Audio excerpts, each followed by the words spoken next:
আপনি যদি মেঘ ছুঁতে চান আর মন ছুঁয়ে ফেলতে চান প্রকৃতি, তবে নেপাল আপনার জন্যই। এখানে একদিকে পৃথিবীর সর্বোচ্চ পর্বত আর অন্যদিকে শত শত বছরের পুরনো শান্তির ধর্ম। চলুন ঘুরে আসি আকাশ ছোঁয়া নেপাল। রাজধানী কাঠমান্ডু মন্দির আর সংস্কৃতির শহর। শম্ভুনাথ মন্দির থেকে পুরো শহর দেখা যায়, আর বানরগুলো যেন পাহারাদার। পুরো শহরে ছড়িয়ে আছে ইতিহাস আর হিমালয়ী আতিথেয়তা।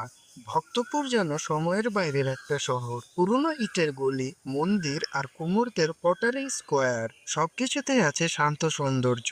পোখারা নেপালের স্বপ্নের শহর। সেওয়ালেকের পাশে বসে দেখা যায় বরফ ঢাকা অন্নপূর্ণা পর্বত, আর সাহস থাকলে প্যারাগ্লাইডিং করে উঠতে পারেন আকাশে।